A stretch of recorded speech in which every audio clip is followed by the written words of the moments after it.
Hello tech enthusiasts.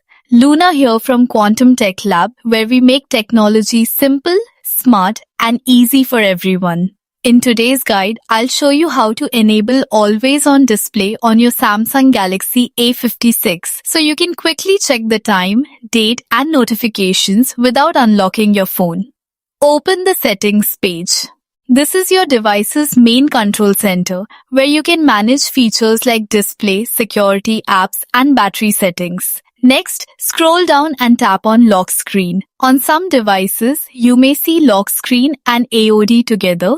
Tap on it to continue. Once this menu, look for the Always-on Display option and tap to open it. Now you'll see a toggle top of the screen. Tap the switch to turn it on. Once enabled, the Always-on Display feature will start showing essential information on your screen even when it's locked. You can also customize the feature. Tap on the display style to choose different clock designs, add a calendar, or even set an image. You can select when it appears, such as tap to show, show always, or set a specific schedule to save battery life.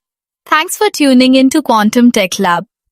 Don't forget to subscribe for more practical Samsung tips and tutorials to make your tech life easier and more enjoyable.